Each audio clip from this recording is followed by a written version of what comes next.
හැම දිනකටම තෙරුවන් සරණයි. අද අප්‍රේල් මාස 2 වෙනිදා සෙනසුරාදා අපි සූදානම් වන්නේ පූජ්‍යපාද වැලිමඩ ජිනාලංකාර ස්වාමින් වහන්සේ විසින් පවත්වනු ලබන ධර්ම දේශනාවකට සවන් දීමටයි. එම දේශනාවට සවන් දීමට Zoom තාක්ෂණය ඔස්සේ සහභාගී වූ ඔබ සැම දෙනාම ඉතා ගෞරවයෙන් පිළිගන්නවා. අප විසින් සිදු කරන ලද ආරාධනාව පිළිගෙන ධම් සභා මණ්ඩපයට වැඩම කළ ගෞරවනීය ස්වාමින් වහන්සේ ඔබ වහන්සේගේ පාද නමස්කාර කරමින් ධර්ම දේශනාව ආරම්භ කිරීමට ආරාධනා කර සිටිනවා. තෙරුවන් සරණයි ස්වාමින් වහන්සේ. නමෝ තස්ස භගවතෝ අරහතෝ සම්මා සම්බුද්දස්ස. නමෝ තස්ස භගවතෝ අරහතෝ සම්මා සම්බුද්දස්ස. නමෝ තස්ස භගවතෝ අරහතෝ සම්මා සම්බුද්දස්ස. තුන් ලෝකාග්‍රෝ භාග්‍යවත්තු අරිහත්තු තථාගත සම්මා සම්බුදුරජාණන් වහන්සේට පරෝපදේශ රහිතව දුක්ඛ ආර්ය සත්‍ය අවබෝධ කරගත්තා වූ, පරෝපදේශ රහිතව සමුදය ආර්ය සත්‍යය අවබෝධ කරගත්තා වූ, පරෝපදේශ රහිතව නිරෝධ ආර්ය සත්‍යය අවබෝධ කරගත්තා වූ, පරෝපදේශ රහිතව මාර්ග ආර්ය සත්‍ය අවබෝධ කරගත්තා වූ, පරෝපදේශ රහිතව චතුරාර්ය සත්‍ය ධර්මයන් අවබෝධ කරගෙන නිර්වාණ ධාතුවෙන් සැනසී ගිය තථාගත සම්මා සම්බුදුරජාණන් වහන්සේට මම සිරසින් වැඳ නමස්කාර කරන මාගේ නමස්කාරයේ වේවා. ඒ තථාගත සම්මා සම්බුදුරජාණන් වහන්සේ විසින් අවබෝධ කරගත්තා වූ, දේශනා කොට වදාළා වූ සප්‍රයාප්තක ශ්‍රී සද්ධර්ම රත්නයට, නවලෝතර ශ්‍රී සද්ධර්ම රත්නයට මම නමස්කාර කරන මාගේ නමස්කාරයේ වේවා. ඒ උතුම් ධර්මාර්ගයේ අනුගමනය කරමින් ප්‍රතිපදාවේ පිහිටා සුපටිපන්නාදී ගුණධාරේව ඒ උතුම් අසංකත නිර්වාණ ධාතු අවබෝධ කර ගනිමින් ශ්‍රාවක භාවයට පත් වුණා වූ අෂ්ටාරි පුජ්‍යල මහා සංඝ රත්නයට මම සිරසින් වැඳ නමස්කාර කරන මාගේ නමස්කාරයේ වේවා.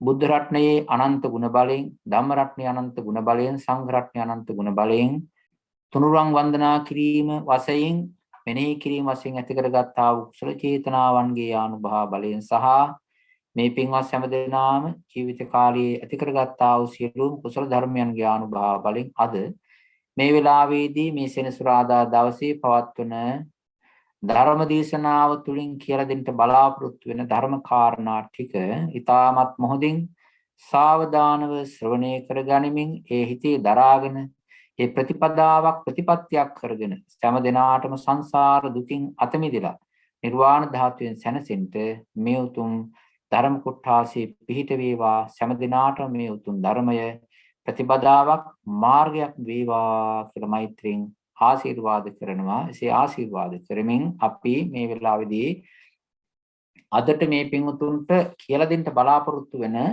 ධර්ම කොටාසය තියෙනවා. ඒ ධර්ම කොටාසය අපි මේ පින්වුතුන්ට මතක් කරමු. අද විශේෂයෙන්ම පාලි පාඨයක් ඉදිරිපත් කරගන්නේ නැතුව මම මේ ධර්ම කොටාසය කියලා දෙන්නේ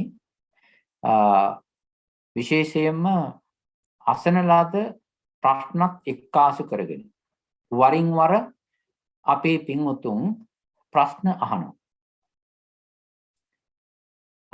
ඒ ප්‍රශ්නවල සමහර ඒවාගේ තිබෙනවා හිතිය යුතු ගැඹුරු දේවල්. සමහර ඒවාගේ තියෙන සාමාන්‍ය එදිනදා ජීවිතයේ තිබෙනා වූ කරුණු කාරණා. ඉතින් ඒවට උත්තර සපයා ගන්න ඉතින් ගොඩක් කට්ටිය ඉන්නවා.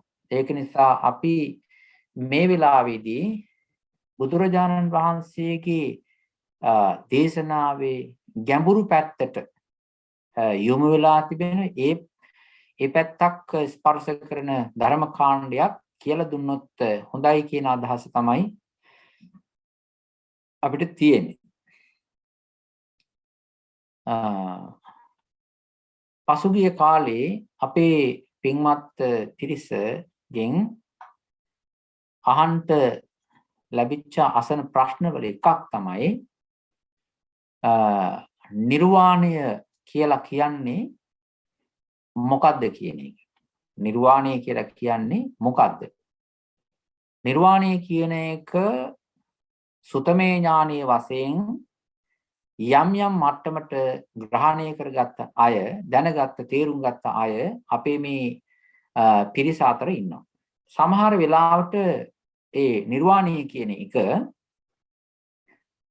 ඒ මාතෘකාව නිවන් දකින්ට ඕනෑකම තිබුණත්, නිවන් පතාගෙන මලක් පහනක් පූජා කළා තිබුණත්,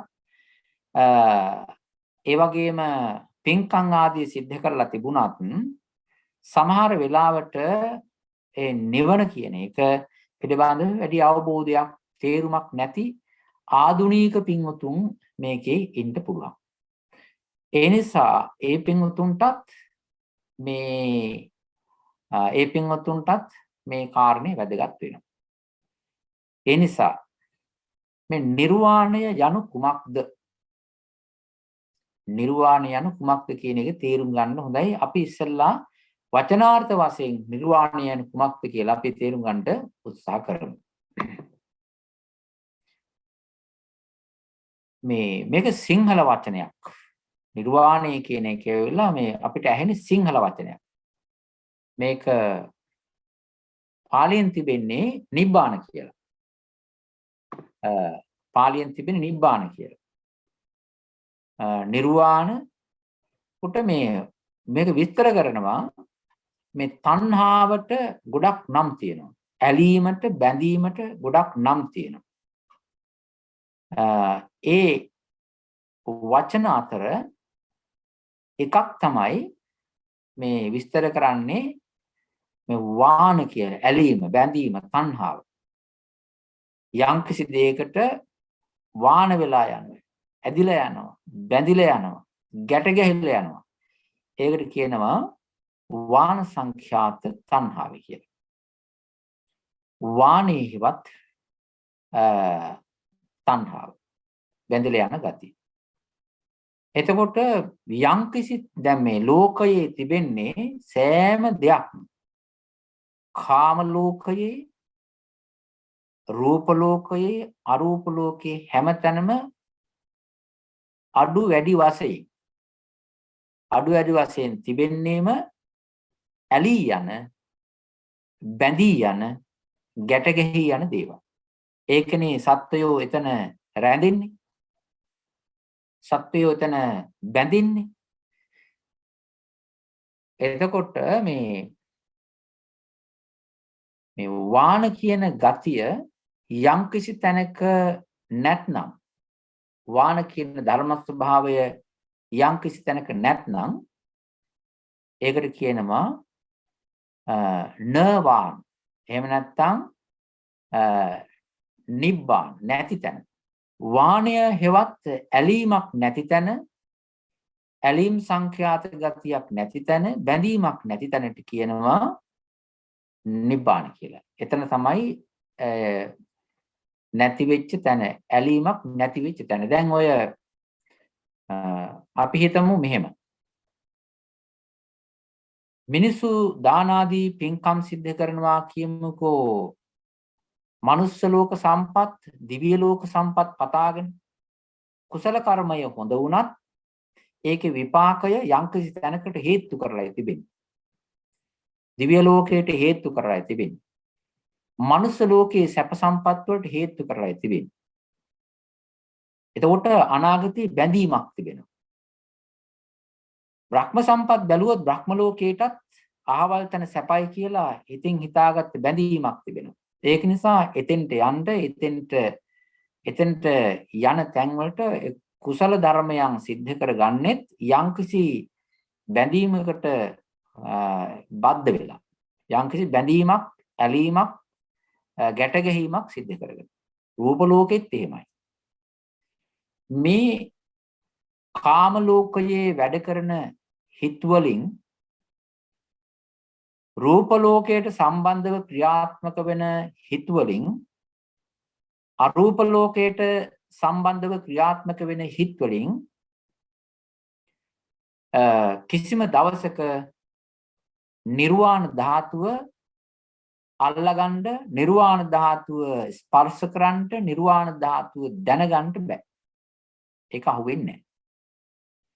ඒ නිසා ඒ නිර්වාණ ධාතුව අරමුණු වෙන, නිර්වාණ ධාතුව අහුවෙන, නිර්වාණ ධාතුව දකින, අවබෝධ වෙන තිබෙනවා වෙනමම සිත් කාණ්ඩයක්. ඒවට තමයි අපි කියන්නේ ලෝකෝත්තර සිත් කියලා. කාමාවචර සිත් ලෝකෝත්තර සිත් නෙවෙයි. ඒවා ඇවිල්ලා සාමාන්‍ය රහතන් වහන්සේලාගේ හිත ක්‍රියාසිත අනිත්‍ය ඔක්කොම මේ ලෝකයේ පහළ තලයට බද්ධ වෙලා තිබෙනවා. ඉතින් නිර්වාණය කියලා කියන්නේ එකක් තමයි තණ්හාව නැති තැන. තණ්හාව ක්‍රියාත්මක වෙන්නේ නැති තැන. තණ්හාවක් බැඳීමක් නැති තැන. අනිත් කාරණේ තමයි නිර්වාණ ධාතුව කියලා කියන්නේ කිසිම හේතුවකින් හටගatti නැති ධර්ම ස්වභාවයක්. හේතුවකින් හටගatti නැති, හේතුවකින් ඇතිවෙච්ච නැති අමුතුම විදිහේ සූක්ෂම වූ, එනිසාම ප්‍රණීත වූ, එනිසාම ඇලීමක් හටගන්නේ නැති, ඇලීමක් කරන්න කිසිම හේතුවක් නැති ධර්ම ස්වභාවයක් තිබෙනවා. ඒ ධර්ම ස්වභාවයට කියනවා නිර්වාණ ධාතුව කියලා. ලෞතර බුදුරජාණන් වහන්සේ උනත් බෝධිසත්ව හිතක් ක්‍රියාත්මක වෙන අවස්ථාවේදී බෝධිසත්වයන් වහන්සේ නමක් හැටියට උන්වහන්සේ බුදු බව පිණිස, සර්වඥතා ඥානයේ පිණිස, විමුක්තිය පිණිස භාවනා වඩමින් ක්‍රියාත්මක වෙන තැනදී උන්වහන්සේ හිතලා තිබෙනවා මෙන්න මෙහෙම කාරණයක්. ඒ තමයි මේ ලෝකයේ දකින දේවල්, අහන දේවල් සියල්ලක්ම හේතුවකින් හටගත්ත දෙයක්. හේතුවකින් හටගත්ත දේවල් මේවා. හේතු ප්‍රත්‍ය ධර්මයන්ගෙන් නිර්මාණය වෙච්ච දේවල් මේවා. හේතු ප්‍රත්‍ය ධර්මයන්ගෙන් නිර්මාණය වෙච්ච, හැදිච්ච දේවල් තිබෙනවා නම් අනිවාර්යයෙන් මේකේ අනිත් පැත්ත තියෙන්න ඕනේ හේතුවකින් හටගත්තේ නැති දෙයක්. ඒ අනුසාරයෙන් තමයි ඒ ඉව ඇති කරගෙන තමයි ඒ ගතිය හිතේ හදාගෙන තමයි උන්වහන්සේ නිර්වාණ ධාතු හොයාගෙන ප්‍රතිපත්ති වශයෙන් යන්නේ. එතකොට අසංකතය කියලා කියන්නේ හේතුවකින් ප්‍රත්‍යයකින් හටගatti නැති, ඒ වගේම ඒකාකාරීව නොවෙනස්ව පවතිනා වූ ධර්ම ස්වභාවයක්. ආන්න ඒ ධර්ම ස්වභාවය නිර්වාණය. ඒතනට කවදාකවත්ම මේ කෙලස් මිස්සර පලාතේ වැඩ කරන හිතකින් එතන ස්පර්ශ කරන්න බෑ. ඒක නිසා රූපාවචර සිතකට අහු වෙන්නේ නැහැ. රූපාවචර සිත් තිබෙන්නේ රූපයක් අරමුණු කිරීම වශයෙන්. අරූපාවචර සිත් තිබෙන්නේ අරූපාවචර ධර්ම අරමුණු කිරීම වශයෙන්. කාමාවචර සිත් තියෙන්නේ කාමාවචර ධර්ම අරමුණු කිරීම වශයෙන්. දැන් නිර්වාණ ධාතුවේ කාම ගුණයක් නැති නිසා, කාම ගතියක් නැති නිසා අරමුණු වෙන්නේ නැහැ. ඊළඟට කාමාවචර සිත් වලින් බලන්නටත් බෑ. රූප ගුණයක්, රූප ගතියක්, රූප ස්පර්ශයක්, රූපවල මිශ්‍ර ස්වභාවයක් නැති නිසාම රූපාවචර සිත් වලින් දැනගන්නටත් බෑ. ඊළඟට ප්‍රඥප්ති සංඛ්‍යාත අරූපාවචර ගතියක් නැති නිසාත්, නාම ධර්ම නැති නිසාත්, චෛතසික ගතියක් නැති නිසාත්, චිත්ත ගතියක් ඒකේ ඇස්සේ නැති නිසාත් ඒ අරූපාවචර සිත් වලින් දකින්නත් බෑ. ඒ නිසා විශේෂ සිත් වර්ගයක් තිබෙනවා. විශේෂ චිත්ත ගුණ ස්වභාවයක් තිබෙනවා. ඒකේ ඥානය පිරිච්ච, ප්‍රඥාව හොඳට පිරිච්ච, ඒ වගේම උද්දාමයටපත් වෙන්නේ නැති, ඒ වගේම ධර්ම සංකලන ඔක්කොම, ධර්ම ශක්තිය ඔක්කොම එක සමාන වෙච්ච, ධර්ම ගුණ එක සමාන වෙච්ච, ධර්ම ශක්ති පිරලා තිබෙන, පාරමී ධර්මවල උත්තරීතර භාවයටපත් වෙච්ච ඒ චිත්ත ධර්ම ස්වභාවයක් වෙන. ඒවට කියනවා සෝවාන් මාර්ගසිත, සෝවාන් ඵලසිත, සකදාගාමී මාර්ගසිත, සකදාගාමී ඵලසිත, අනාගාමී මාර්ගසිත, අනාගාමී ඵලසිත, රහත් මාර්ගසිත, රහත් ඵලසිත. මේ කියන්නා වූ සිත් කාණ්ඩය, මේ කියන්නා වූ මේ චිත්ත ධර්මය, මේවා හැම එකක් අස්සෙම තිබෙනවා අර මේ බෝධි කියන ධර්ම ස්වභාවය, පාක්ෂික ධර්ම වලින් පිරිච්ච, සතිය කැවිච්ච, ප්‍රඥාව තෙද ගැන්විච්ච, ප්‍රඥාවේ හොඳට දකින්න සාරය, ප්‍රඥා ගුණය හොඳට තිබෙන්නා වූ සියුම් දේවල් දකින්න පුළුවන්, සියුම් ගුණය දකින්න පුළුවන් ගතියක් මේ සිත්වල තිබෙනවා. ඒ නිසා මේ අසංකත ධාතුව කියන එක දකින්ට, බලන්ට, දැනගන්න පුළුවන්කම තිබෙන්නේම මේ ලෝකෝත්තර සිත් වලින් පමණයි. ඒක නිසා නිර්වාණ ධාතුව බලන හිත් කවදාකවත්ම මේ තණ්හාව, බැඳීම, ඡන්දය, ඇලීම මොකක්වත් මිශ්‍ර වෙලා නැහැ. ඔය තමයි නිර්වාණ ධාතුව අපි සාමාන්‍ය විදිහට තේරුම් ගත යුතු විදිය. නිර්වාණය කුමක්ද? නිර්වාණ ධාතුව මොකක්ද කියලා අහපු ප්‍රශ්නයට අපි ওই විදිහට තේරුම් ගන්න එක හොඳයි. තවත් අපි යම්කිසි අවස්ථාවකදී කෙනෙකුට මේට පරිබාහිරව තවත් වචනයකින් එක්කාසු වෙනවා නම් අපි පස්සේ සලකා බලමු. ඊළඟට තව ප්‍රශ්නයක් තියෙනවා. ඉතින් මේ ඒ ප්‍රශ්නේ තමයි අපි මේ සංසාරයේ සංසාර සත්‍යය හැටියට ඉන්නවනේ. එතකොට දැන් මේ පොඩි මොකක් හරි සැපක් තියෙනවනේ. හැම වෙලාවෙම මොකක් හරි මේ දුකක් තිබෙනවා, සැපකුත් විඳිනවා. ඉතින් එහෙම සැපක් තිබෙන සැපක් විඳින හිත් තියෙන අය දැන් දිව්‍ය ලෝකේ සැප කියනවා, බ්‍රහ්ම ලෝකේ සැප කියනවා. එහෙම වින්දනයක් තිබෙන්නා වූ අය හැටියට ඇයි අපි නිවන් දැකිය යුතු වන්නේ? ඇයි අපි නිවන් දකින්න ඕන වෙන්නේ කියලා මේ ප්‍රශ්නයක් තිබෙනවා. ඇයි අපි නිවන් දකින්න ඕනේ? මොකටද? නිවන් දකින්ට, නිර්වාණය අවබෝධ කරගන්නට අවශ්‍ය වෙන්නේ ඒ නිර්වාණයේ තිබෙනා වූ ගුණය අපිට විඳින්නයි. නිර්වාණ ධාතු ගුණය විඳින්නයි. හේතුව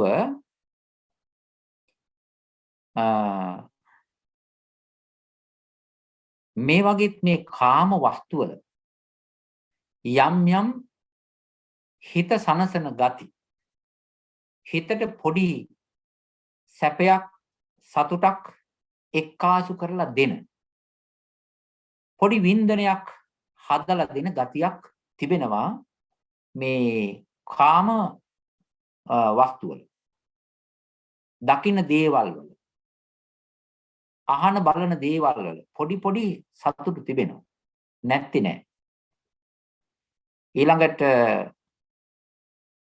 ඔය ආග්‍රහණය කරන රස විඳින ස්පර්ශවල තිබෙනවා යම් පොඩි සැප තිබෙනවා. ඒ සැප ක්‍රම දෙකකට බලන්න ඕනේ. එකක් තමයි ඒ සැපය ලබා ගැනීමට මහන්සි වෙන්න. ඒ පොඩි සැපය වුණත්, දකින්න දෙයක් වුණත්, අහන බලන රස විඳින දෙයක් වුණත් ලබා ගන්න, ඒ පුංචි සැපේ ලබා ගන්න, විඳ ගන්න හරි මහන්සියක් වෙන්න ඕනේ. ඒක ලැබෙන්න, ලබා ගන්න කුසල් කිරීම වශයෙන් උත් මහන්සි වෙන්න. යම්කිසි දෙයක් එකාසු කර ගැනීම වශයෙන් උත් මහන්සි වෙන්න. හැබැයි මහන්සි වීම ගොඩයි, විඳින්න තිබෙන කාලේ පොඩි. ඒක නිසා මහන්සිය ගොඩක් තිබෙන, මහන්සි වීම වශයෙන් දුක් ගොඩක් තිබෙන, විඳීම් වශයෙන් පොඩි සැපයක් තිබෙන දෙයක් ඔය කාම වස්තු වල තිබෙනවා. සංසාරයේ තිබෙනා වූ දේවල් අනිත් එක තමයි ඒවා දිගට තියෙන්නේ. සැපය පොඩ්ඩක් තිබෙනවා. ඒ වගේම ආස්වාදනීය ගතියක්, සොම්නස් ගතියක් තිබෙනවා. වැඩිකල් ඒක අල්ලා හිටින්නේ. වැඩිකල් පවතින්නේ. ඒක නිසා ඒ සතුට ඊතා ඉක්මනින් කඩා වැටෙනවා. ඊතා ඉක්මනින් බිඳ වැටෙනවා. අද සතුටක් විඳපු තැන හෙට නැහැ. අනිත් එක තමයි එකම වස්තුවක් වුණත් අද ඒක සතුටට පේනවා, හෙට ඒක අසතුටක් උපදවන දෙයක් හැටියට පේනවා. අද අපි ඒක පිටිපස්සේ යනවා, හෙට ඒක එපා වෙනවා. ඔන්න ඔහොම ගතියක් තිබෙනවා මේ දේවල් වල. නිර්වාණ ධාතුවේ ඔය එපා වීමත්, වැඩිවීමත්, අඩුවීමත් දෙකම නැහැ. එතකොට මේ ගොඩාක් සංස්කාරික දේවල් වල එහෙම නැත්නම් ලෞකිකව තිබෙන්නා වූ රූප ධර්ම වල ඊළඟට මේ කාම ධර්ම වල ඉස්මතු වෙලා ඉලිප්පිලා උඩට නිකන් ලොකුවට පිම්බිලා පේන දේ තුල සැපයක් තියෙනවයි කියලා හිතුවට ඒකේ ඇත්තටම හිතන තරම් ලොකු දෙයක් ඒකේ නැහැ. මහන්සි ගන්නත් ඕන ගොඩක් ඒක ගන්න, හැබැයි ඒක කඩා වැටෙනවා. ඒවා වෙනස් වෙලා යනවා, බිඳ වැටෙනවා. ඒක නිසා හැම වෙලාවෙම පෘතජ්ජන හිත, පෘතජ්ජන සත්වයා මහන්සියෙන් ලබාගත යුතු පුංචි සැපයකට දුවනවා. ඒ පිටිපස්සේ යනවා. මහන්සි වෙලා ලබාගත යුතු පොඩි සැපයකට, ගොඩක් මහන්සි වෙලා දුක් විඳලා ලබාගත යුතු පොඩි සැපයක් පිටිපස්සේ යනවා. ඒ වගේම තමයි ලබාගත් සැපය රඳා පවතින කඩා වැටෙනවා. කඩා වැටෙන සැපයක් පිටිපස්සේ යනවා. ඒ තුල අවබෝධය අඩු. ඒ නිසා මේ වෙනස් වෙන සැපයක්, කඩා වැටෙන සැපයක්, ඒ වගේම වින්දනයක්, දුක් ගොඩාක් විඳලා ඒ වගේම පුංචි දෙයක් ලබා ගන්නටත්, පොඩි දෙයක් ලබාගෙන ගොඩාක් දුක් විඳින්නටත් පත්වන මේ සංසාරයේ තිබෙනා වූ සැපක එල්ලලා ඉන්නවද? ඒ වෙනස් වෙන එකේ වෙනස් වෙවි දුක් වෙවි පීඩා විඳ ඉන්නවද? එතනින් මිදෙනවද? බැලුවම නිර්වාණ ධාතුව, නිර්වාණය අවබෝධ කරගත යුතු වන්නේ ඇයි? ඒ තමයි මේ සංසාරයේ අපි හිතන දේවල් වලට වඩා මහ විශාල දුකක් තිබෙනවා, පිරිච්ච දුකක්.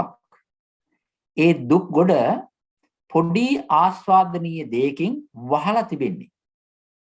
පොඩි ආස්වාදනීය ගතියකින් වහලා තිබෙන්නේ. ඒ නිසා මුලාව වැඩි වුණාම, මෝහය ගොඩාක් තදබල වුණාම සත්වයාට වැඩිපුර ක්‍රෙඩිට් එකක් දීලා, වැඩිපුර වැදගත්කමක්, ඉම්පෝටන්ස් එකක් දීලා පේන්නේ අර පුංචි ආස්වාදනීය සැපයයි. ගොඩාක් දුක් තියෙන පැත්තේ යට පේන්නේ. එවැනි කෙනෙකුට තමයි මෙන්න මේ ප්‍රශ්නය ගොඩක් බලපාන්නේ. ඇත්ත වශයෙන්ම ඇයි අපි නිවන් දකිය යුතු වන්නේ? මොකටද කියන එක හිතෙන්නේ. මේ හේතුවකින් හටගත්ත දේවල් අස්සේ ඉන්නේ අපි. ප්‍රත්‍ය ධර්ම වලින් හැදිච්ච ඉලිප්පිච්ච දේවල් ගොඩක ඉන්නේ මේ සංසාරේ. එතකොට හේතු ධර්මයන්ගෙන් ප්‍රත්‍ය ධර්මයන්ගෙන් සැපේ එනවා. හේතු ධර්මයන්ගෙන් ප්‍රත්‍ය ධර්මයන්ගෙන් හැදිච්ච නිර්වාණ වෙච්ච කෙනෙක් ගිහිලා ඒක විඳිනවා. හේතු ධර්මයන් ප්‍රත්‍ය ධර්මයන් කඩා වැටෙනකොට ඒක නැති වෙනවා. ආයේ හේතු ධර්ම හදනවා, ප්‍රත්‍ය ධර්ම හදනවා, ආයේ උලුප්පලා ගන්නවා. ඒවා නැති වෙලා යනවා. හැම වෙලෙම වෙනසක තමයි ඉන්නේ. හැම වෙලාවෙම වෙනසක, පීඩාවක, වෙනස් වීමම පීඩාව.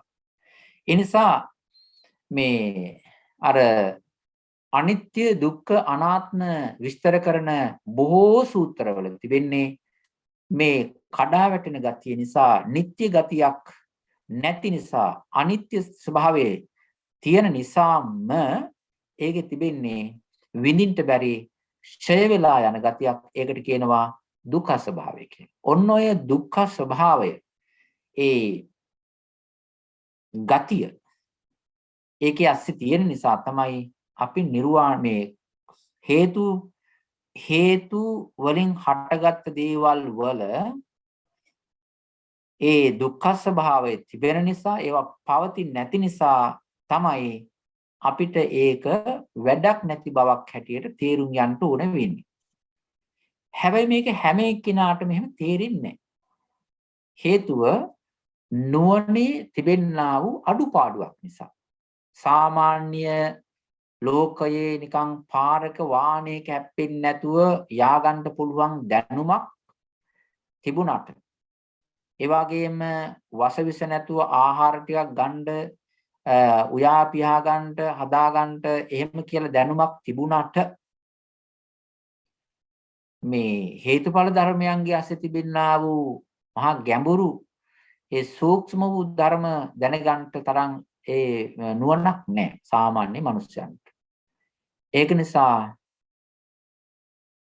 ඥානය ප්‍රඥාව විදර්ශනා ඥානය ගුණේ නැති නිසා මේ පේන දේවල් වල යට හැංගිලා තිබෙන දුක්ඛ ස්වභාවය තේරෙන්නේ.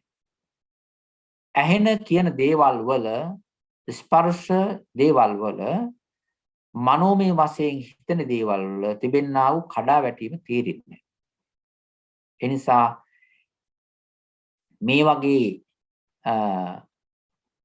දුක් විඳින තැනක රැඳිලා ඉන්නවට වඩා මේකෙන් වෙනස් වුණොත් මේකෙන් මිදලා ගියොත් හොඳයි නේද කියන හිතවිල්ල ඇති වෙන්නේ. එහෙම නැත්නම් ඒකට කියනවා නිබ්බිදාව කියලා. කලකිරින්නේ නැහැනේ මේ අහන දකින බලන මේ ලෝකයේ ඒ වාගේ කලකිරීමක් එපා වීමක් හැදෙන්නේ නැහැ. එපා වීමක් හැදෙන්නේ නැත්තේ ඒ පිළිබඳව තිබෙන ආස්වාදනයේ අනාසාදනීය ගතිය දුක්ඛ ස්වභාවය වැටහෙන්නේ නැති නිසා. ඒ නිසා අපිට යම්කිසි තැනක වෙනස් වෙන්නේ නැති තැන ධර්මයක් තිබෙනවා නම් ඒ ධර්මය අසු කර ගැනීම වශයෙන් තමයි අපි නිර්වාණ ධාතුව ලබාගත යුතු වන්නේ සහ මේකේ හැබෑ සැපයක් නැහැ කියන එක තේරුම් ගැනීම. එතකොට නිර්වාණය අපි ලබාගත යුතු වෙන්නේ වෙයි අපි ඉන්න තැන නියම සැපයක් නැහැ. අපි යන තැන සදාකාලික සැපයක් නැහැ. තිබෙන්නේ ගොඩාක් දුක් පිරිච්ච පොඩි සැපඩින්ගක් තිබෙන ගතිය. මේ කියන්නේ ආස්වාදනීය ගතියක් තිබෙන දෙයක්.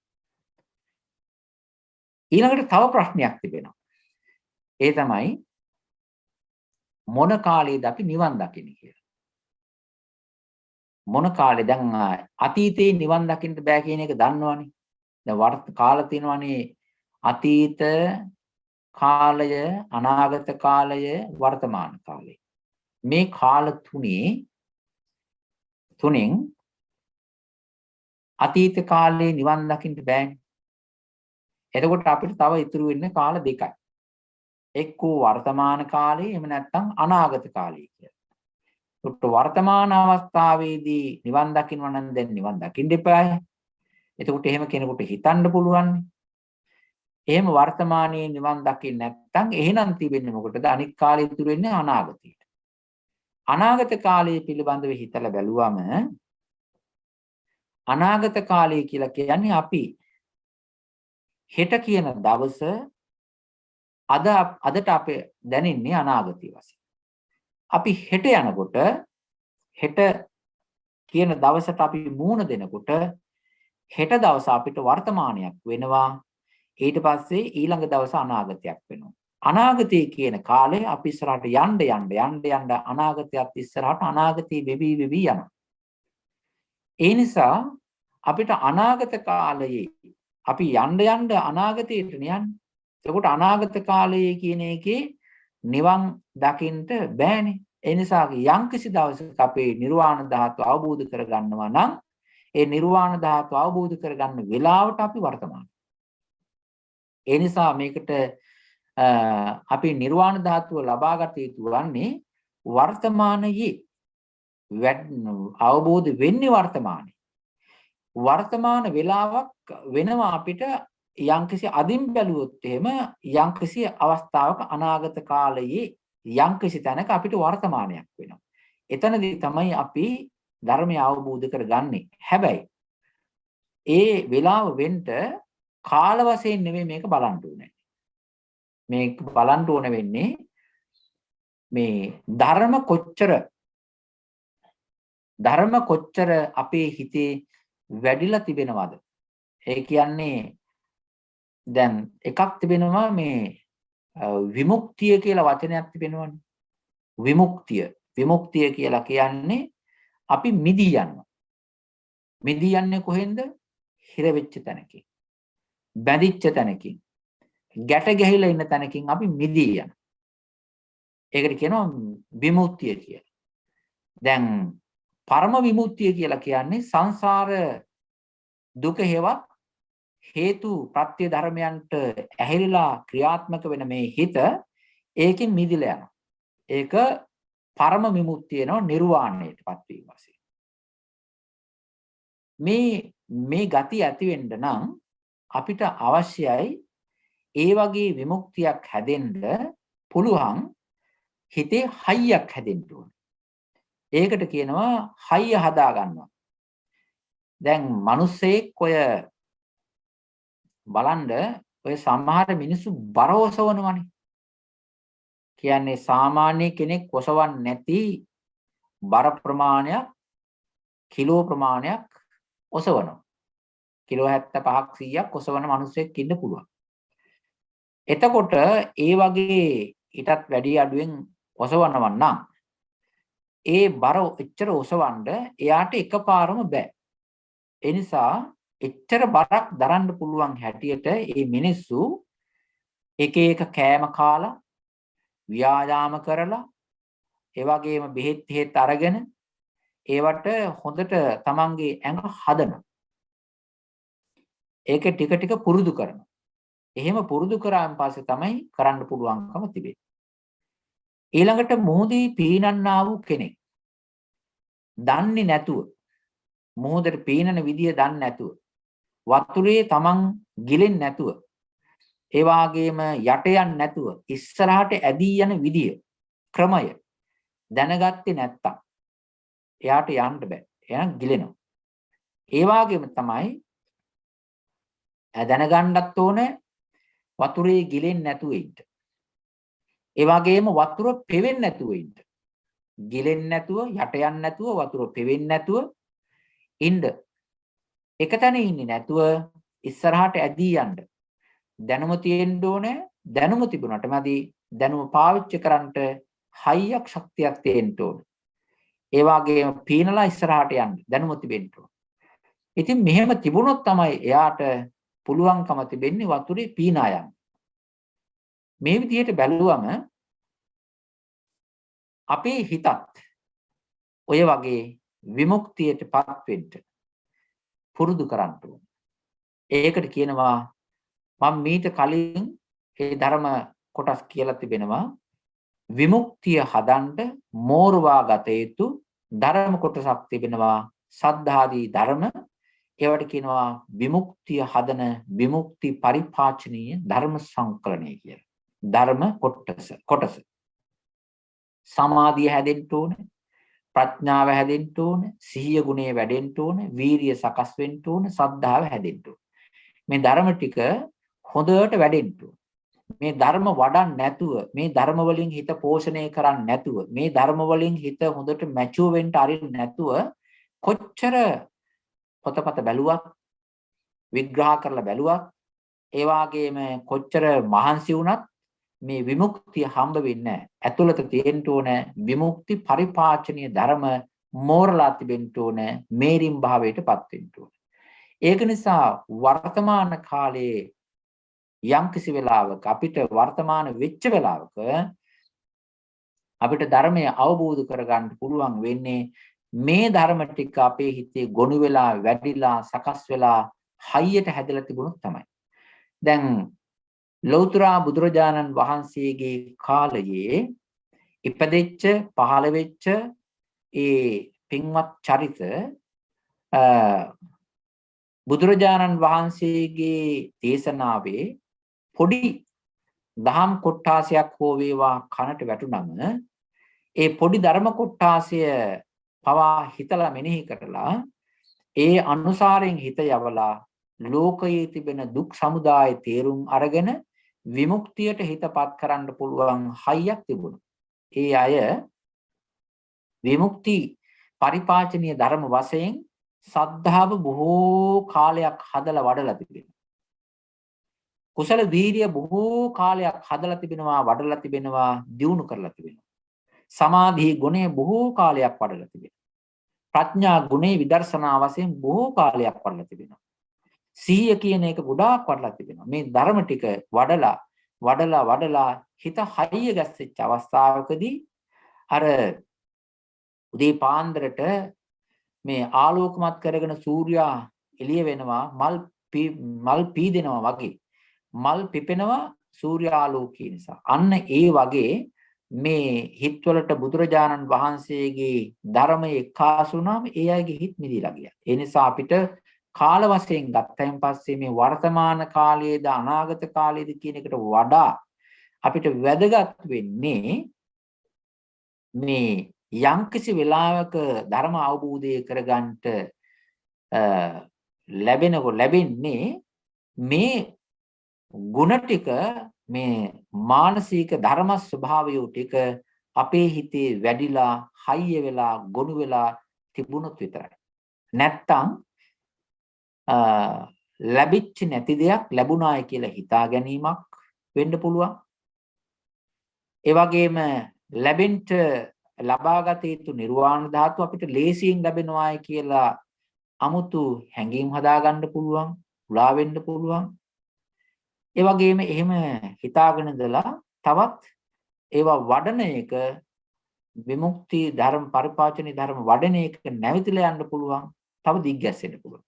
ඒ නිසා මේ නිර්වාණ ධාතුව අපිට හම්බ වෙන යම්කිසි දවසක වර්තමාන වශයෙන්, හැබැයි ඒ වෙලාව අර ධර්ම ගුණය එක්කාසු වෙලා හැදිලා හයිය ගැස්සලා තිබිච්ච වෙලාව විය යුතුයි. ඊළඟට මේ තව එකක් තිබෙනවා. ඒක මේ වචනයක් එක්ක හදාගත්ත පටලැවිල්ලක්. ඒ තමයි සමහර අයට මේ නිර්වාණය කියන එකයි දුක්ඛ නිරෝධය කියන එකයි දෙක පටලැවෙනවා. අපි නිවන් දකින්නවද නැත්නම් දුක්ඛ නිරෝධයටපත් වෙනවද? ඒක හේතුව මේ සමහර ඔය වචන නිර්වාණ ධාතුව වෙනුවෙන් භාවිතා කරලා තිබෙන වචන පිළිබඳව යම් අඩු වැටහීමක් තිබෙන හින්දායි එහෙම වෙන්නේ. නිර්වාණය කියලා කියන්නේ දුකක් නැති සාන්ත වූ අසංකත ධර්ම ස්වභාවය. නිවනනේ. නිවන් දකින්නවා කියලා කියන්නේ ඉස්සරහා පැත්ත බලාගන්න. දුක්ඛ නිරෝධය කියලා කියන්නේ වර්තමානයේ එහෙම නැත්නම් සංසාරයේ තිබෙන ටික අත්හැරීම වශයෙන් අතෙන්ටපත් වෙනවා කියන එකයි. දැන් දුක්ඛ නිරෝධය මොනවද? මේ දුක්ඛය කියලා කියන්නේ හේතුවෙන් හටගත්ත සෑම දෙයක්ම දුකක්නේ. ඇස කන නාසය දිව ශරීරය ආයතන වශයෙන් ගත්තම දුක් සමුදායක්. මේක දුකක් හැටියටම පවතිනවා. අපි දකිනවා නම් දෙයක්, ඒ දුකක්මයි දකින්නේ, දුකක්මයි විඳින්නේ, දුකක්මයි පෙනෙන්නේ. එතකොට දුක්ඛ නිරෝධය කියලා කියන්නේ යම්කිසි තැනක මේ දුක් අරමුණු වෙන්නේ නැති, දුක් ගැන හිතෙන්නේ නැති, දුක් ගැන දැනීමක් නැති, සම්පූර්ණ ඒන් විමුක්ති මිදී ගිය යම්කිසි හිතකට නිර්වාණ ධාතුව අරමුණු වෙනවා නම් ආන්න එතන තමයි හිතට මේ දුකක් නැති මිදීමක් බවට පත් වෙච්ච තැන. තව එක කාරණයක් කියන්න ඕනේ. ඒ තමයි මේ නිරෝධය කියන වචනය පාවිච්චි කරන මෙහෙම. නිරෝධී කියන වචනය යම්කිසි දෙයක් ඇති වෙලා ඒක නැති වෙලා යන එකට කඩා වැටෙනවටත් කියනවා නිරුද්ධ වුණා, නිරෝධයටපත් වුණායි කියලා. නිකන් බිඳිලා ගියා. දැන් අපි කියන්නේ ඇති වෙනවා දෙයක් ඒක නිරුද්ධ වෙනවා කියලා. අපි සාමාන්‍ය භාෂාවේ කියනවානේ. යමක් නිරුද්ධ වෙනවා. නැති වෙලා යනවා. ඒ නැති වෙනවටත් කියනවා නිරෝධය කියලා. එතකොට සංඛාරය නිරෝධයටපත් වෙනවා. නිරුද්ධ වෙලා යනවා. කැඩලා යනවා. හැබැයි මේ වචනය භාවිතා කරලා තිබෙනවා නිර්වාණ ධාතුවට. නිරෝධය කියන එක භාවිතා කරලා තිබෙනවා නිර්වාණ ධාතුවට. නිර්වාණ ධාතුවට භාවිතා කරන්න හේතුව මෙන්න මේකයි. දැන් අපි දැන් මේ දකින්නවනේ දෙයක්. මොනවද දකින්නේ?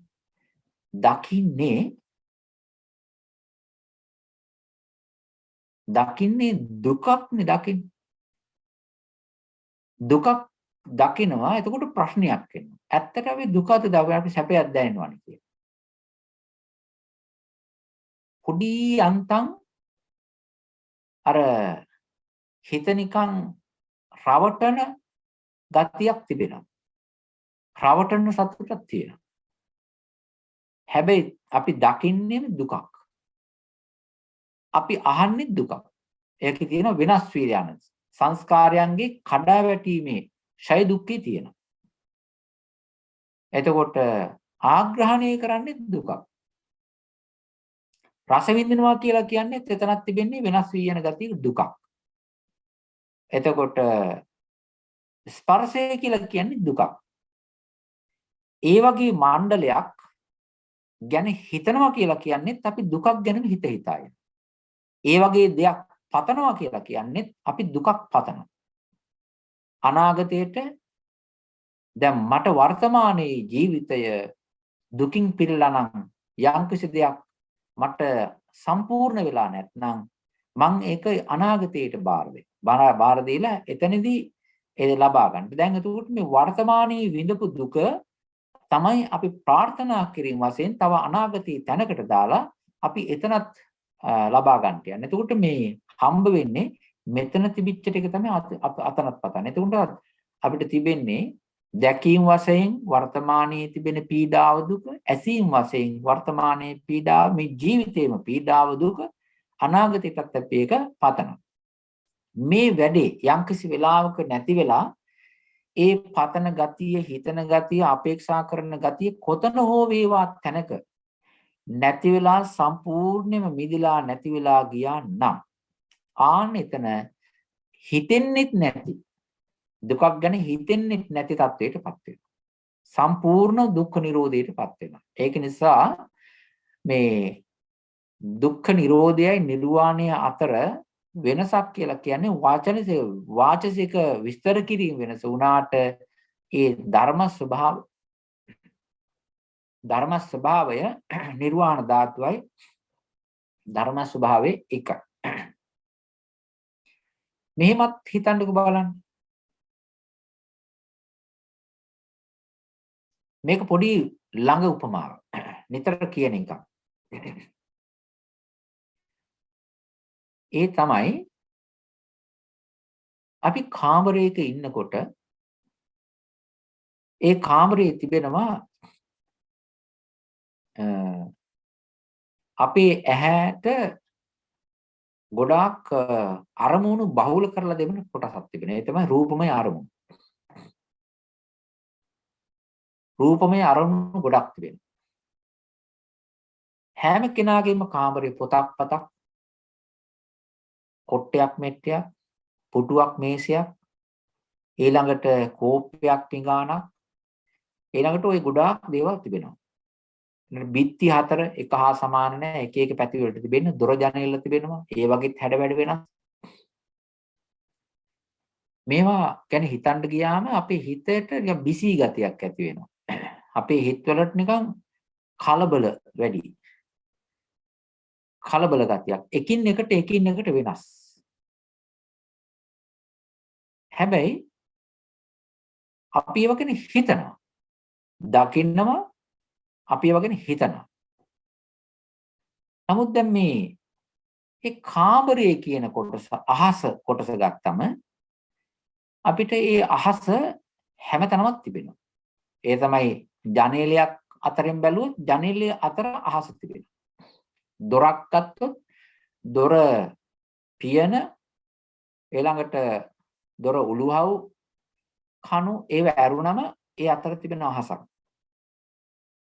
ළඟපාත තිබෙන අහසක්. කාමරයේ පිරලා තිබෙන අහසක්. හැබැයි මේ අහස ගතිය හරි ඉඩ කඩයි. ඒ අහස ගතියට අපි එහෙම 아무තු විදිහේ ලෝභ කිරීමක් කරන්නේ. එහෙම වුණාන් පස්සේ නිකන් එතන තියෙනවා අහස ගතිය ගැන හිතනකොට අවකාශ ප්‍රමාණය හරි පහසුවක් තියෙනවා නිකන් හිතට කලබලයක් ඇති කරන්නේ නැති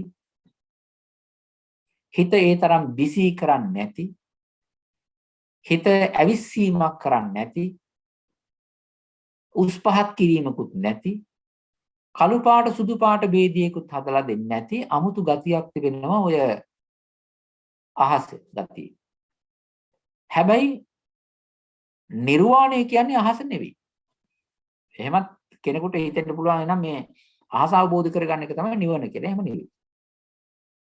නිර්වාණ ධාතුවත් ආකාශයත් වෙනස්. මේක අහස කියන එක වර්තමානයේ අපේ මේ පරිසරයේ අපිට හිතට දැනෙන දෙයක්. හිතට දැනෙන අවකාශීය හිස් ගති ස්වභාවය. රූප නැති ඒ වගේම වෙන මොකක්වත් නැති ගතියක්. ඒකයි ආකාශ ගතිය. දැන් අපි මේ හතර වටේ තියෙන දේවල් ගැන හිතලා නිකන් මේ විවෘත තැනකට ගියාම මොකක්වත් නැති තැනකට ගියාන් පස්සේ අපිට අවකාශයේ කොච්චර මේ පහසුවක් අපිට නිකන් තියනවාද ඉඩකඩ ගතියක්. නිකන් හිර වෙච්ච ගේක කාමරයක ඉඳලා එළියට ගියන් පස්සේ කොච්චර නිකන් ඇඟටත් හිතටත් කොච්චර පහසුවක් දෙනවා. මේක උපමාවක්. ඒ වගේ දකින්න දේවල් පෙනෙන ඇසෙන දේවල් වල ගොඩාක් හිත හිතා ඒ වගේ උස් පහත්කම් හොඳ නරකකම් ළඟපාතකම් වටිනා නොවටිනාකම් පවතින නොපවතිනකම් ගැන ගොඩාක් හිත හිතා විඳ වේදනාවල් හදා ඒ වගේ ගැට ගැහිලා හිටපු තැනක ඒ වගේ තැනකින් නිර්වාණ ධාතුව කියන තැනට හිතපත් වුණාම කොච්චර මේ සැපයක් සැහැල්ලුවක් සාන්තියක් තියෙනවා. ඒ නිසා අපි හිත නිරෝධයටපත් වෙනවා කියලා කියන්නේ මොකද්ද? මේ තිබෙන හේතු වලින් හටගන්න තිබෙන ඔක්කොම කට්ටලය මේ ඔක්කොම පරාසය අයින් කරලා අපේ හිත සම්පූර්ණයෙන්ම අහකට සම්පූර්ණයෙන් තල්ලු වෙලා මිදිලා වෙනමම තැනක අපේ හිතට ධර්මයක් අරමුණු වෙනවා. මෙතන මොකක්වත් නැහැ හිතන්න කියලා. අන්න එතන තමයි අපිට ආසාව බැඳීමක් නැති තැන.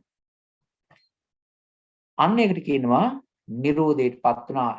අපේ හිතන එකත් නිරෝධයටපත් වුණා. ඒක නිසා නිර්වාණ ධාතුව නිර්වාණය කියන එකයි දුක් නිරෝධ වෙනවා කියලා කියන්නේ එක් නිර්වාණයට කියන නමක් විදිහ දෙයකට තමයි ඔක විස්තර කරන්නේ. තව තිබෙනවා එකක් මෙන්න මෙහෙම. මේ ඒකට කියනවා මේ නිර්වාණ ධාතුව විස්තර කරලා තිබෙනවා මෙන්න මෙහෙම. ඒක තමයි ලක්ෂණ ධර්ම කීපයක් තිබෙනවා. එකක් තමයි නිර්වාණ ධාතුවේ තිබෙනවා නිස්සරණ ගුණය, නිස්සරණාර්ථය කියලා එකක් තිබෙනවා. අනිත් එක නිස්සරණාර්ථයේ තියෙනවා ඒ නිර්වාණ ධාතුවේ තියෙනවා විවේකාර්ථය කියලා එකක්. නිස්සරණාර්ථය, විවේකාර්ථය, අසංකතාර්ථය, අමතාර්ථය කියලා ලක්ෂණ තුනක් කියවෙනවා. ඒකින් කියන්නේ නිස්සරණාර්ථය කියලා කියන්නේ සංසාරයේ විනාශ ඇතිවි නැතිවි යන දේවල් වලින් සම්පූර්ණයෙන්ම එහෙම නැත්නම්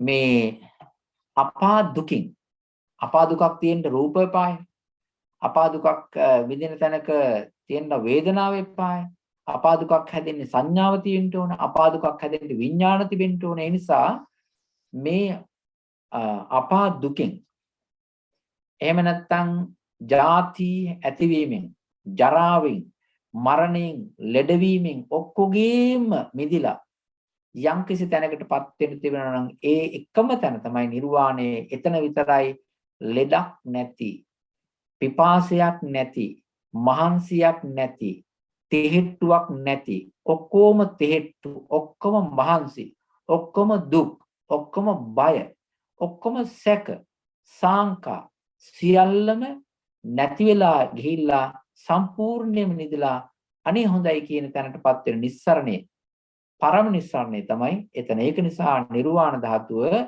මේ වගේ මිදිච්ච නිසා කියනවා නිස්සරණ ලක්ෂණයේ තිබෙන නිස්සරණාර්ථය ගතිය කියලා. මේ අනිත් කාරණේ තමයි සංසාරේ අපි හරි අවිවේකයි. අවිවේක මොකක්වත් නිසා නෙවෙයි, හිත හිතා ඉන්නවා හිත අවිවේකයි. බල බලා ඉන්නවා හිත අවිවේකයි.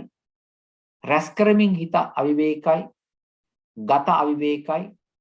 ඒක නිසා මේ හැම එකක්ම හැම තැනම විවේකයක් නැති ගතිය තිබෙන. කුසල් කිරීම වශයෙන්ුත් විවේකයක් නැහැ. අකුසල් කිරීම වශයෙන්ුත් විවේකයක් නැහැ. විදීම් වශයෙන්ුත් විවේකයක් නැහැ. හැසිරවීම වශයෙන්ුත් විවේකයක් නැහැ. මේ හැම තැනම තියෙන විවේක නැති ගතිය. කෙලස් කියන දේවල් අපිට විවේකේ නැති කරලා දානවා. රාග හැඟීම් විවේකේ නැති කරනවා. ඉරිසියාව, මාන්නය, ද්වේෂය විවේක ගතිය නැති කරනවා. ඔක්කොම අවිවේකී කරලා දානවා. ඉතින් මේ කවදාකවත්ම මේ අපි පොඩි විවේකයක් ගන්නවා කියලා කිව්වට පරම විවේකයක් නැහැ. හැබැයි නිර්වාණ ධාතුවේ තිබෙන්නේ අර කෙලස් වලින් හදපු අවිවේකී ගතිය.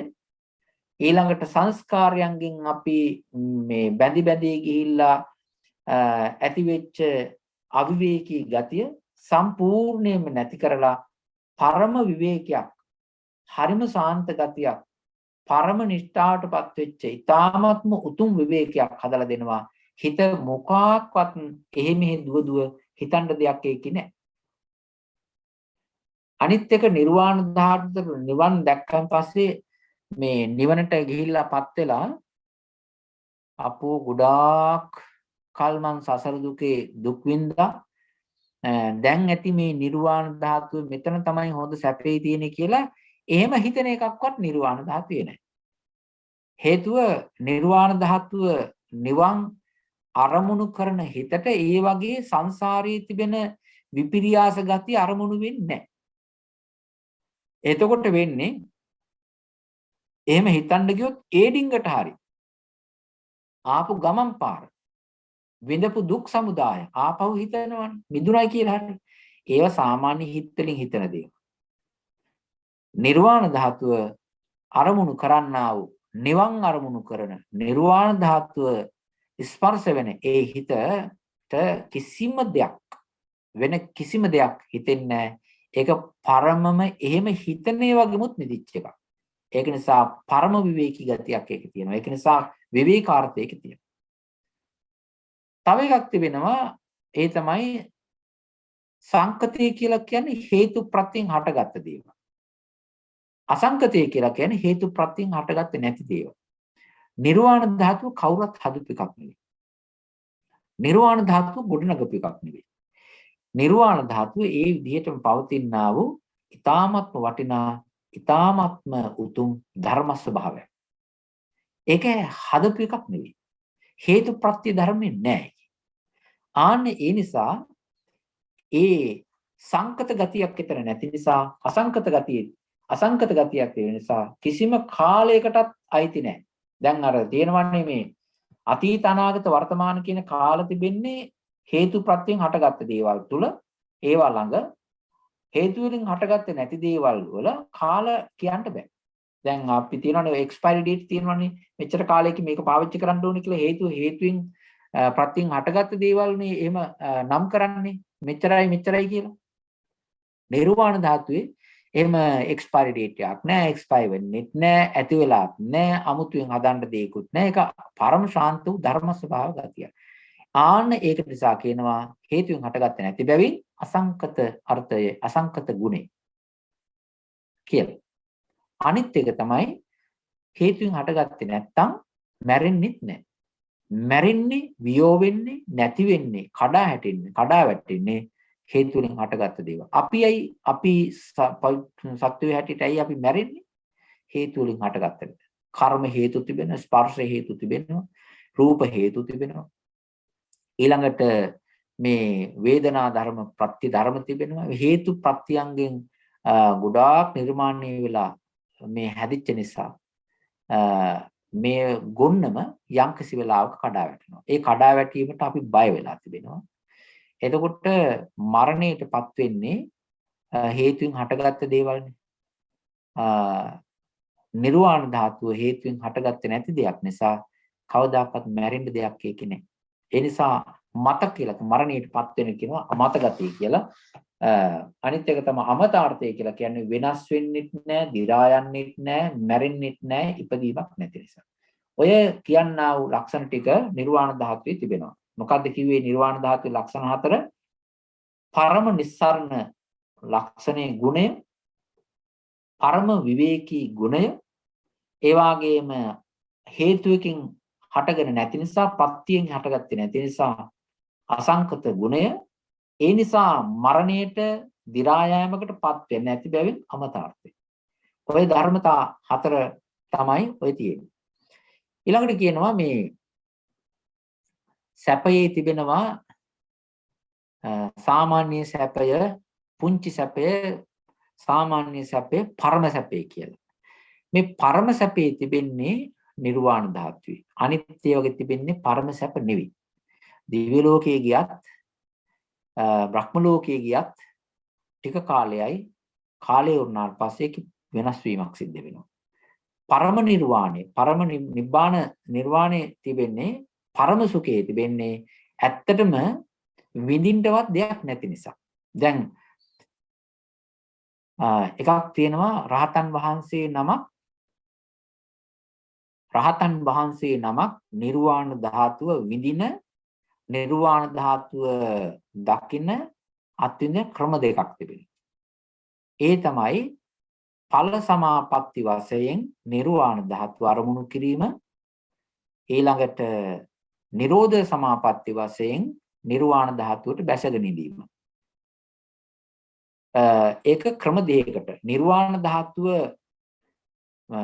ඵල සමාපatti වශයෙන් ඵලසිතක් කන්ටිනියු කර ඵලසිතකින් තමයි නිර්වාණ ධාතුව විඳින්නේ. ඒක කරා ලෝතර බුදුරජාන් වහන්සේ මේ පාවානුවරදී උන්වහන්සේට අර විශාලා මහනුවරින් අයින් වෙලා පිටත් වෙලා වැඩම කරනකොට උන්වහන්සේට අර ඇති වුණානේ අර ලේ අතිසාර රෝගයක්. ඒ ලේ අතිසාර රෝගය හැදුනට පස්සේ උන්වහන්සේ කරේ මොකද්ද? ගොඩාක් ඵල සමාපත්තියට සමවැදුණා. ඒක ධ්‍යාන සමාපත්තියක් වගේ එකක් නෙවෙයි. සමාපත්තියක් තමයි. ඒක ඵල සමාපත්තිය. අරිහත් ඵල සමාපත්තියට සමවැදීමෙන් උන්වහන්සේ නිර්වාණයේ තිබෙනා වූ සාන්තිය, නිර්වාණයේ තිබෙන විවේකේ, නිර්වාණයේ තිබෙන නිස්සරණ ගුණය, නිර්වාණයේ තිබෙන කරදරයක් නැති බව, නිර්වාණයේ තිබෙනා වූ වේදනා නැති බව, නිර්වාණයේ තිබෙනා වූ ඒ ලෙඩ දුක් නැති බව, වේදනා විඳින ගතිය නැති බව, හොඳට නිර්වාණයේ තිබෙනා වූ සැපය උන්වහන්සේ අත්විඳා. ඒ නිර්වාණ ධාතුව අත්විඳිනකොට ඒ එක්කම උන්වහන්සේගේ ශරීරයේ නිස්පාදනය වෙන රූප කලාප සමුදාය නිරෝගීමත්, ඒ වගේම ලෙඩ දුක් නැති නිරෝගීමත් රූප කලාප සමුදායක් ගොඩනගෙනවා. ඉතින් ඒ විදිහට උන්වහන්සේ අර සමාපatti සුවේ විඳ කර්මජ ඇතිව එන්නා වූ බාධක, ඔක පෙර කර්මයක් ආවනේ. ඒ බාධක රූප ටික මගහැර යට කර උන්වහන්සේ පැවැත්තුවා. ඔය උන්වහන්සේ නිවන අත්විඳපු තැන. තවත් රහතන් වහන්සේලාත් ඔය නිර්වාණ ධාතුව විදිහට අත්විඳිනවා. නිර්වාණ ධාතුව විඳින්නේ ඵලසිතින්. මාර්ගසිතින් දැක්කා, ඵලසිතින් ගොඩක් විනාඩි 15 විනාඩි 20 පැය භාගේ පැය ඊළඟට වරුවහමාර උන්වහන්සේලා නිර්වාණ ධාතුව අත්විඳින්මින් මේ රූප වලින් සම්පූර්ණ හිත මුදවලා වේදනා දුක් සමුදායෙන් මුදවලා සාමාන්‍ය මේ ලෝකයේ තිබෙනා වූ දේවල්ට විඳින්න යන්නේ නැතුව ඊළඟට ඔක්කොගෙම සංස්කාර ගොඩෙන් අයින් කරගෙන නිර්වාණ ධාතුවට හිත හරවලා නිවන් අත්විඳිනවා. ඒකට කියනවා ඵල සමවත් වලට සමවදිනවයි කියලා. නිරෝධ සමාපත්තිය කියලා කියන්නේ තව එකක්. නිරෝධ සමාපත්තියට සමවදින්න නම් රහත්ෝ අනාගාමින් වහන්සේ නමක් වෙලා ඒ උන්වහන්සේලාට තිබෙන්න ඕන ධාන රූපාවචර ධාන 4කුත් අරූපාවචර ධාන 4කුත් හොඳට පුරුදු කරලා තියෙනවා. ඒ වගේ අවස්ථාවකදී උන්වහන්සේලා නිවන විඳීමකටපත් කරන්නේ නැතුව දැන් ඵල සිතින් කරන්නේ නිර්වාණ ගුණය විඳ විඳ ඉන්නවා. එතකොට නිර්වාණේ විඳින්නත් නිර්වාණේ සාන්තිය විඳින්නත් එතන හිතක් තියෙනවානේ. නිරෝධ සමාපත්තියේ තිබෙන්නේ සාන්තිය විඳින්න කියලා හිතකුත් නැහැ. ඒ හිතත් නිරුද්ධ වෙලා සම්පූර්ණයෙන්ම නැති වෙලා පවතින කාලය. ඵල සමාපත්තියේදී වින්දනීය හිත තිබෙනවා සාන්ත සුඛය. නිරෝධ සමාපත්තියේදී වින්දනීය හිතකුත් නැහැ. ඒක නිසා අවේදිතයි. ඉතින් ඒක නිසා මේ නිර්වාණ ධාතුව කියන එක ඇවිල්ලා විදීම අතර පරම සාන්තියක්, පරම සුඛයක්. ඒ වගේම පරමම ඒකේ ඇත්ත වශයෙන්ම ඊට වඩා කියන්න වචනයක් නැහැ. පරම විවේකයක්, පරම නිවීමක්, පරම නිදහස් වීමක් තියෙනවා. ඒ නිසා ඒකේ තියෙනවා පරම සුඛයක්. එතන තියෙන විමුක්තියක්. මේ කාම සුඛ කියන එකයි විමුක්ති සුඛය කියන එක දෙක මේ කාම සුඛය කියලා කියන්නේ මේ දකින දේවල් බල විඳින නිකම් මේ පොඩි සොච්චන් සැපයක් තිබෙන එකක් නේ. පොඩි ආස්වාදනීය රාගෙන් පිරිච්ච, බැඳීමෙන් පිරිච්ච, ඇලීමෙන් පිරිච්ච ගතියක් නේ තියෙන්නේ. ඒක නිසා ඒක ඇවිල්ලා මේ කාම සුඛය. හේතුව කාම ගුණ විඳිනවා. ඇහිම් වශයෙන්, දැකීම් වශයෙන්, බැලීම් වශයෙන්, හිතීම් වශයෙන් කාම ගුණ විඳිනවා. ස්පර්ශයේ වශයෙන් විමුක්ති සුඛය කියලා කියන්නේ සම්පූර්ණ මේ රේන්ජ් එකෙන් අයින් වෙලා විඳින්නා වූ දේ. දැන් අපි මේ බණ අහන්නේ මොකටද? බණ අහන්නේ මේ අපිට එදිනෙදා හම්බ වෙන මේ පොඩි මුලා කරන කාම සැපයන්ගෙන්, කාම වින්දනයන්ගෙන්, කාම සිතුවිලි වලින් මේ වගේ අයින් වෙලා, මිදිලා, තුරන් වෙලා අහකට ගිහිල්ලා මේ පරම විමුක්තියක් වන. එහෙම නැත්නම් මේ රේන්ජ් එකෙන් අයින් වෙලා නිර්වාණ ධාතුව කියනා පරම විමුක්තියටපත් වීමට. ඒ නිසා එතන තිබෙනා වූ සාන්තිය හරි නිස්කලංකයි, ඒකාකාරී, විනාශ වෙන්නේ නැහැ, උස් පහත් වීමක් නැහැ. ඊළඟට උදේ විඳපු නිර්වාණයේ වෙනස්, හැන්දෑවට විඳපු නිර්වාණයේ වෙනස් කියලා එහෙමකුත් නැහැ. කාම ධර්ම වල තිබෙන්නේ උස් පහත්කම් තිබෙනවා. උදේ විඳපු එක දැන් කෑමක් ගත්තොත් එහෙම උදේ කාපු එක හැන්දෑව කනකොට වෙලාව වෙනසින් හරි මොකක් හරි වෙනසක් තිබෙනවා. එක්කෝ නිවිලා, එහෙම නැත්නම් රහ නීරස වෙලා, සමහරලාට ඒක තිබෙනවා දිගට පරිභෝග කරොත් එහෙම එපා වෙන ගතියක් තියෙනවා. නිර්වාණ ධාතුවේ පැය එකක් හිටියත් එපා වෙන්නේ නැහැ. දෙකක් හිටියත් එපා වෙන්නේ නැහැ. දවසේම හිටියත් එපා වෙන්නේ නැහැ. කිසිම එපා වීමක් නැති සාන්තව පවතිනා වූ සුඛයක්. ඒක නිසා ඒක විමුක්ති සුඛයයි. දැන් මේ ටික මම අද මේ පින්වත්තුන්ට කියලා දුන්නේ කරුණු කාරණා කීපයකට ටිකක් පැහැදිලි කරුණු කාරණා ටික ප්‍රශ්න ටිකක් පැහැදිලි කර දීම වශයෙන්, උත්තර ටිකක් සපයා දීම වශයෙන් ධර්මයේ මාර්ගයෙන්. වේලාව කලාව නැති නිසා තවත් පැති තිබිච්ච ඒවා මම ගොඩක් කෙටි කරා. එකක් තමයි දැනගන්න ඕනෑකම තියෙනවා සමහරුන්ට නිවන යන කුමක්ද කියලා. අනිත් එක ඇයි අපි නිවන් දැකිය යුතු වන්නේ කියන එක. අනිත් එක නිර්වාණ ධාතුව දකින්න ඕනේ කොයි කාලෙද? අතීතයේද, අනාගතයේද, වර්තමානයේද? අපි කිව්වනේ. එතකොට කාල වශයෙන් ගත්තාන් පස්සේ හේතු වලින් හටගත්ත දේවල් වලට තමයි කාලයක් අඳන්න පුළුවන්කම තියෙන්නේ. කාලයක් නැති නිර්වාණ ධාතුවේ. ඊළඟට නිර්වාණ ධාතුවේ දුක්ඛ නිරෝධයයි කියලා කියන එකත් අපි මතක් කරා. ඊළඟට නිර්වාණ ධාතුවේ තිබෙන නිස්සරණ ලක්ෂණය, ගුණය, ඊළඟට විවේක ගුණය, අසංකත ගුණය, අමත ගුණය කියන ධර්මතා 4 විස්තර කරා. පරම සුඛයේ පරම සුඛය කියන එකයි කාම සුඛය විමුක්ති සුඛය කියන එකයි අපි මේ වෙලාවේදී මේ පින්වතුන්ට මතක් කරමු. ඉතින් නිවන ගැන අපි ගොඩාක් දැනගන්න ඕනේ. වරින් වර බුදුරජාණන් වහන්සේ භික්ෂුන් වහන්සේලාට නිවනේ තිබෙන සාන්තිය ගැන කියලා දීලා තිබෙනවා. දේශනා කළ තිබෙනවා සූත්‍ර. ඉතින් ඒවා අහගෙන ඉන්නකොට මේ භික්ෂුන් වහන්සේලා උන්වහන්සේ බුදුරජාණන් වහන්සේට හරි සතුටක් ඇති වෙලා තිබෙනවා. ඒවා කොච්චර ආසාවකින් ඡන්දයකින් හරි ඕනෑකමකින් භික්ෂුන් වහන්සේලා අහගෙන ඉන්නවාද කියලා. ඒක දකින්නකොට උන්වහන්සේ යම් ප්‍රකාශන කරලා තිබෙනවා. නිවන පිළිබඳව බුදුරජාණන් වහන්සේ උදෙට දේශනා කළ තිබෙනවා. ඉතින් මේ වෙලාවේදී අපේ මේ පින්වත් හැම දිනාටම අපි මේ කාරණේ තමයි මතක් කළේ.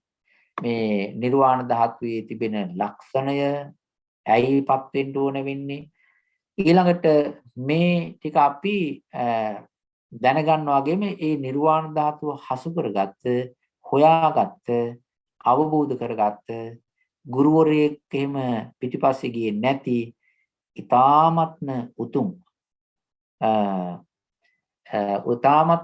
ගුණ ඇති සම්මා සම්බුදුරජාණන් වහන්සේ උන්වහන්සේට අපි මේ ප්‍රතිපදාවක් ප්‍රතිපත්තියක් වේවා ඒ වගේම උන්වහන්සේට নমස්කාරයක් වේවා ප්‍රතිපත්තියෙන් ඒ වගේම ලෞතර බුදුරජාණන් වහන්සේ මේ ධර්මය අවබෝධ කරගත්තා අවබෝධ කරගෙන දේශනා කළා ඒ දේශනා මාර්ගයේ අපි ගමන් කරනවා ඒ නිසා මේ වෙලාවේදී අපි හැම දිනම ලෞතර බුදුරජාණන් වහන්සේට නමස්කාර කරමින් ඒ ධර්මයට නමස්කාර කරමින් සංඝ රත්නයට නමස්කාර කරමින් මේ උතුම් ධර්මය අපිට නිර්ලෝභීව කරුණාවෙන් දේශනා කරා මේ ධර්ම මාර්ගයේ අපි ගමන් කොට ලෞතර බුදුරජාණන් වහන්සේ අවබෝධ කරගත්ත පරම ශාන්තිය නිර්වාණ ධාතුව අපිට ඒකාන්තම සුවසේ අවබෝධ කරගන්න ලැබේවා කියලා අපි සියලු දෙනාටම ප්‍රාර්ථනා කරනවා. ඒ වගේම සනසිල්ලක් වේවා සෑම දිනාටම මේ උතුම් ධර්මය නිර්වාණ අවබෝධය පිණිස හේතු වාසනා වේවා. ඒ වගේම දුකින් මිදී සනසිලටපත් වේවා කියලා අපි මෛත්‍රියෙන් ප්‍රාර්ථනා කරනවා. ඊළඟට මේ වෙලාවේදී අපි මේ ධර්ම දේශනා කිරීමට හේතු වෙච්ච කාරණයක් විශේෂයෙන්ම අද ධර්ම දේශනාවේ දායකත්වය චානක මහත්මයා, දේවකී මහත්මිය, ඒ වගේම පින්වත් මංජු මහත්මයා, චම්පිකා මහත්මිය යන පින්වතුන්ගේ පවුල්වල නමින් අභාව ප්‍රාප්ත වුණා වූ ආදරණීය දෙමව්පියන්ට පින් අනුමෝදන් කරන්නටත් ඒ වගේම දැනට ශ්‍රී ලංකාවේ ජීවත් වන පින්වත් චම්පිකා මහත්මියගේ ආදරණීය මව්තුමියට නිදුක් නිරෝගී දීර්ඝාස රැකවරණය වේවා කියලා මෛත්‍රියෙන් ප්‍රාර්ථනා කරන්නට ආශිර්වාද කරන්නටත් ඉතින් මේ පින්වත් චානක මහත්මිය සහෝදරිය ඊළඟට මංජු මහත්මිය චම්පිකා මහත්මිය හැම දිනාගේම ඒ දෙමව්පියන්ටත් මේ පින්වතුන්ගේ නමින් අභාව ප්‍රාප්ත වුණා වූ දෙමව්පියන්ට ආදී නෑදෑ හිත මිත්‍රාදීන්ටත් මේ උතුම් පින් අත්පත් වේවා. ඒ අය කොහේ හෝ වේවා හොඳ ජීවිතයක් ලබාගෙන පින් අනුමෝදන් වෙන්න සුදුසු ජීවිතයක් ලබාගෙන ඉන්නවා නම් ඒ අයට මේ පින් දැනි පෙනී සන්තෝෂයෙන් සතුටින් අනුමෝදන් වෙන්න හැකි වී ඒ පින්වත් හැම දිනාගේම ජීවිත යහපත් වේවා. විශේෂයෙන්ම නිර්වාණ ධාතු අවබෝධ කරගන්නට හේතු වන අවශ්‍ය වන සියලු ධර්මයන් පුරුදු කරගන්නට අවශ්‍ය ධර්මමය පරිසරයන් ඇති වේවා. ඒ දෙමව්පිය ආදී නෑදෑයෝ සියලු දෙනාම සසල දුකින් මිදී අමා මහ නිවනින් සැනසේවා කියලා අපි මෛත්‍රියෙන් පින් අනුමෝදනාව සිදු කරනවා. ඒ වගේම පින්වත් චානක මහත්මයාටත් දේවකී මහත්මියටත් මංජු මහත්මයා චම්පිකා මහත්මිය ඊළඟට මේ සංවිධානය කරන්නා වූ පින්වත් සියලු දෙනාටමත් අද ධර්ම දේශනාවට සහසම්බන්ධ වුණා පින්වතුන්ටත් විශේෂයෙන්ම මේ ලබාගත් වටිනා උතුම් මනුෂ්‍ය ජීවිතේ සහ අපි වාසනාවන්ත ලෙස මුණගස්වාගෙන තිබෙනා වූ මේ උතුම් බුද්ධ ශාසනය වැරදීමක් නැතුව ඉතාමත් නිවැරදිව මේ ශාසනය එහෙම නැත්නම් මනුස්ස ජීවිතේ පාවිච්චි කරලා ශාසනයේ ගුණ වඩාගෙන සෑම දිනාටම අඩුපාඩු ධර්ම ශක්තිය, ශ්‍රද්ධාව, වීරිය, කුසල වීරිය, ඒ වගේම යහපත් සිහිය, සමාධිය, ප්‍රඥාව වඩාගෙන සසර දුකින් මිදලා අමා මහ නිවනින් සැනසෙන්න ලැබේවා. නිර්වාණ අවබෝධයේ පිණිස මේ පින් මේ කුසල් හැම දිනාටම එකසේ හේතු වාසනා වේවා කියලා මෛත්‍රියෙන් ආශිර්වාද කරනවා, ප්‍රාර්ථනා කරනවා. අපි දෙවියන්ට ඥාතීන්ට පින් අනුමෝදන් කරනවා. ආකාසට්ඨා ච භුම්මට්ඨා දේවා නාග මහිද්దికා පුඤ්ඤන්තං අනුමෝදිත්වා චිරං රක්ඛන්තු ශාසනං. ආකාසට්ඨා ච භුම්මට්ඨා දේවා නාග මහිද්దికා පුඤ්ඤන්තං අනුමෝදිත්වා චිරං රක්ඛන්තු දේශනං. ආකාසට්ඨා ච භුම්මට්ඨා දේවා නාග මහිද්దికා පුඤ්ඤන්තං අනුමෝදිත්වා චිරං රක්ඛන්තු ත්වං සදාති. සෑම දිනාටම සැනසෙල්ලක් වේවා කියලා ප්‍රාර්ථනා කරනවා. සාදු සාදු සාදු. තෙරුවන් සරණයි ගෞරවනීය ස්වාමීන් වහන්සේ. ඔබ වහන්සේට මාගේ නමස්කාරය වේවා. පින්වත් ඔබ වහන්සේට පුණ්‍යානුමෝදනා සිදු කරන්න අවසර ලබා දුන් ડોક્ટર අශෝකටත් පින් සිදු වේවා.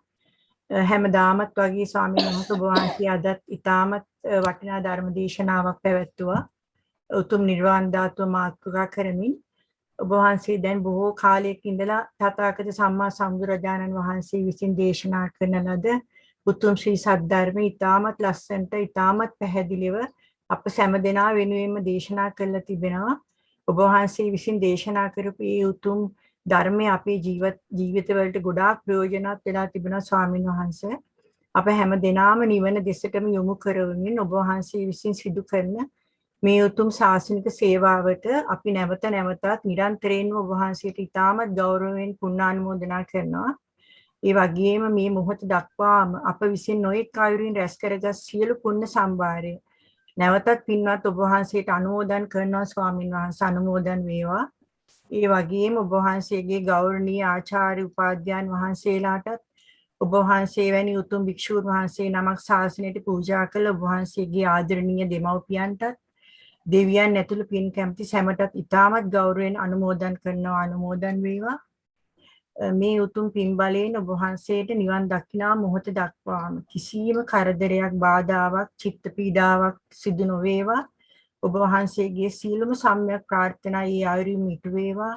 ඉතාමත් පහසුවෙන් සසර ගමන නිමා කොට නිවනින් නිවී සැනසේවා කියලා සියලුම දෙනා වෙනුවෙන් මම ඉතාමත් ගෞරවයෙන් වන්දනා කරමින් ප්‍රාර්ථනා කරනවා ස්වාමීන් වහන්සේ. පින්වත් ඔබ වහන්සේට තෙරුවන් සරණයි. සාදු සාදු සාදු සාදු. සීලවන්තං